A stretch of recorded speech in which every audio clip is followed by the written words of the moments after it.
Bueno, zuek esan, Bai. Bueno, egun on guztioi. Gaurkoan gobernu batzordea izan dugu eta hona hemen, gaurkoan onartutako gai batzuen berri. Lehenengoa izango ditzateke Adaialde auzuneari dagokiona. Gaurkoan onartu baitegu hainbat jarduera egiteko proiektuaren lehen jarduera guneari dagozkion obrak gauzatzea xede duen kontratazio espedientea. Guztira 389.000 euroko aurrekontuarekin eta 6 hilabeteko epea berau gauzatzeko. Eskuartzen nagusien artean aipagarriena igogailua izango ditzateke, baina baita ere igogailuaren inguruan rampan eraldaketak eta irisgarritasunaren baitan. Decía que la primera cuestión aprobada en la Junta de Gobierno local de hoy es el expediente de contratación de las obras de ejecución de la zona de actuación 1 del proyecto de actuaciones varias en el conjunto Adaialde, con un presupuesto de 389.000 euros y un plazo de ejecución de 6 meses. La principal actuación contemplada en este proyecto de ejecución es la construcción de un elevador, de un ascensor, pero también la adaptación de las rampas a su alrededor, pues a ese ascensor. De tal manera que es una actuación principalmente de accesibilidad en el conjunto. Bigarrena, Kristina Enea parkeari dagokiona izango ditzateke, gaurkoan esleitu bai dugu bertako bidean dagoen luizia konpontzeko proiektua, guztira 96.000 euroko aurrekontua izango du eta 2 hilabete emango ditu konponketa honek. Egingo duen enpresa Construcciones Urdinberri Viuda de Saez izango da eta aktuazio nagusienak piloteak jartzea izango da.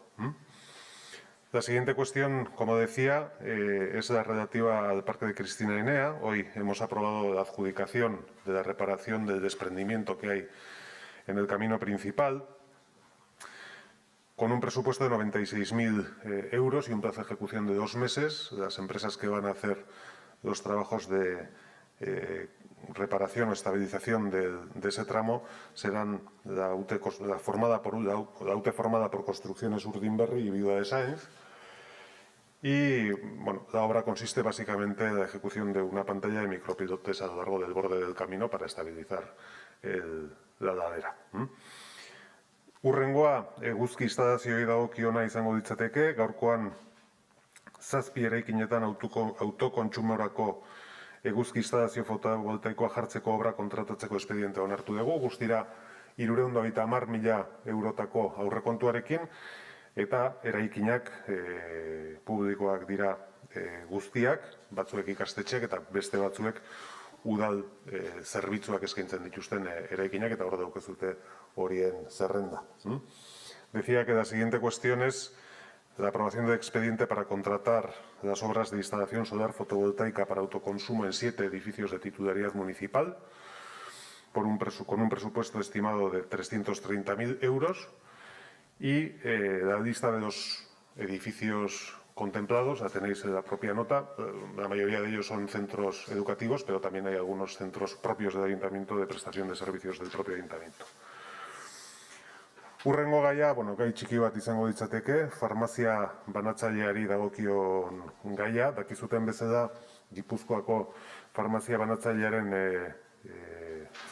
ofizina eta almazenak eskusaitzetan kokatzekoak dira, eta gaurkoan lizentzia aldaketa bat onartu dugu udal gobernuan, zenbait azalera aldatuaz, oro har txikixeago eginaz, eskusaitzetan aurre ikusita dagoen zentrora, baina beraiek egindako eskariari erantzun da.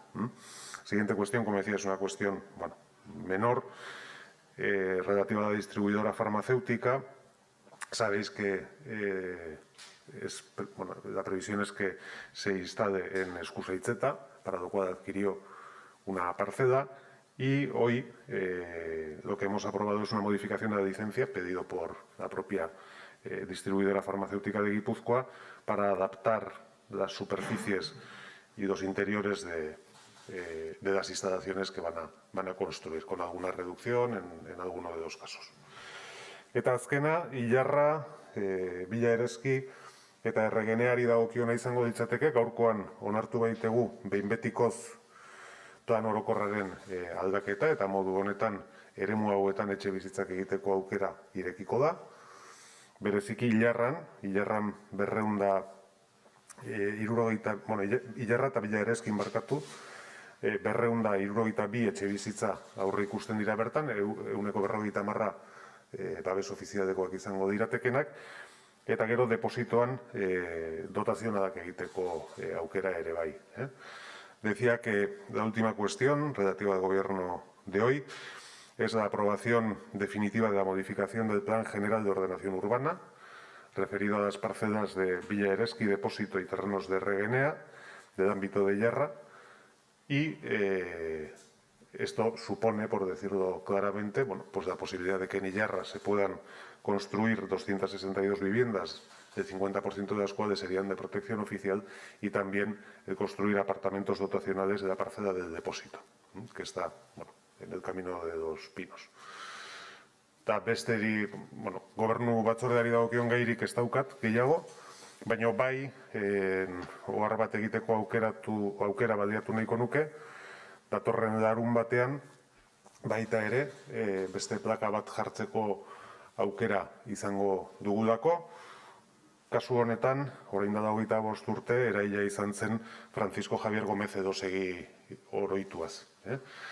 Hau, datorren larun batean egingo dugu, eguardiko 12etan, beti egiten dugun moduan, eta plaka, barkatu baino, hemen, Birmingham kalean kokatuko dugu, eta aldez aurretik, ohikoa den bezala, udaletxean familia eta tartekoekin izateko aukera izango dugu, eta gero bertara hurbilduko gera. Dakizuten bezala, Francisco Javier Gómez Edosegi Gartzelako funtzionarioa zen, eta tiro bat buruan emanda bere etxetik irtetzen ari zanean eraila izan zen, esan dudan bezala, orain da 25 urte. Decía, por lo tanto, la última cuestión, que no es del gobierno local, pero sí que os quiero dar a conocer, es que el próximo sábado, día 12 de marzo, procederemos a la colocación de una nueva placa en recuerdo de una víctima del terrorismo, concretamente de Francisco Javier Gómez Edosegi, asesinado hace 25 años, y esta placa se colocará en el barrio de Gros, en la calle Birmingham, el lugar en el que sucedió, y será a las 12 del mediodía, como viene siendo habitual, y contaremos con presencia de familia y allegados y también de los grupos municipales, y previamente haremos una pequeña recepción en el propio ayuntamiento a partir de las 11 de la mañana.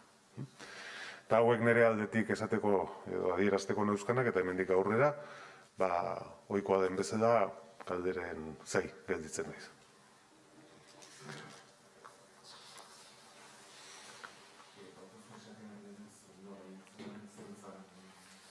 Bai.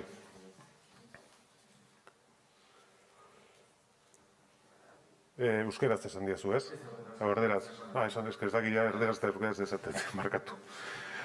Decía que Francisco Javier Gómez Edosegi tenía 37 años cuando fue asesinado y era psicólogo funcionario de la cárcel de Martutene. Recibió un disparo de la nuca tras salir de su domicilio para dirigirse a su trabajo y fue un atentado llevado a cabo por ETA.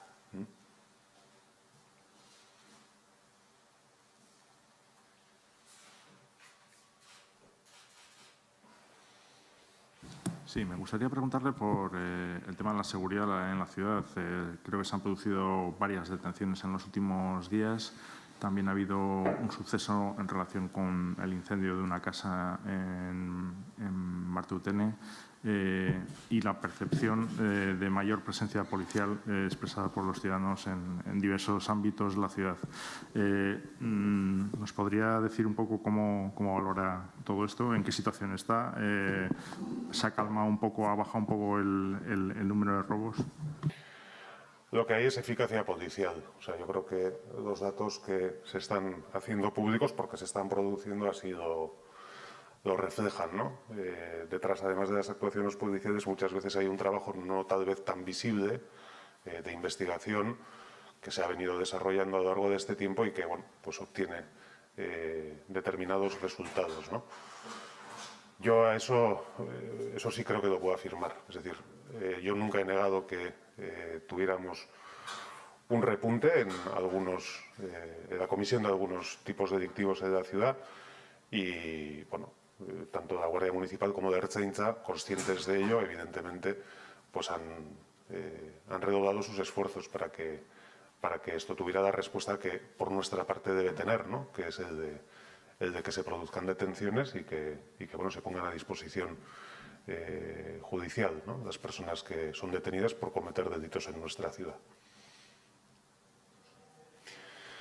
Ez nioen, bueno, galdera egin zait, ez, atxiloketak direla eta segurtasun aldetik hiriak ze egoera duen, eta hor nik egin dezakedan baieztapen nagusiena da, bai udaltzaingoak eta bai ertzaintzak bere lana ondo egiten dutela, eta emaitza hauek hori adierazten digutela, ez? Nik ez dut inoiz ukatu, momentu batian izan genituela zenbait hazkunde, zenbait delituei dagokienean, eta gure hirian lanean diharduten bi poliziek, bere esfortzuak horri erantzutera bideratu edo zuzendu zituzten, ez? Askotan danak ez dira ikusgarriak izaten, ikerketak eta egoten direlako, eta horiek bere denbora ematen dute, baina nik uste emaitzak ikusten direla, ez? Eta alde horretatik guri dagokigun heinean, udaltzaingoaren bitartez eta baita ertzaintzaren bitartez,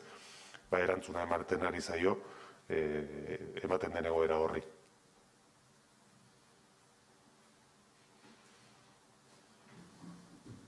Kuartelen inguruan badago nobedaderik, porque hitz egin zen duen primer trimestre y se nos está acabando el primer trimestre.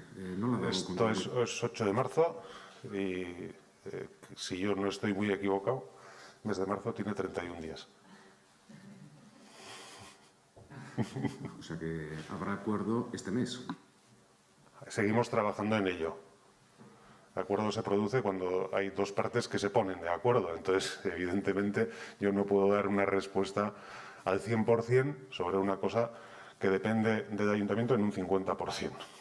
Pero seguimos trabajando en intentar lograr que eso se cumpla. Pues estamos en la cocina. O sea, es así.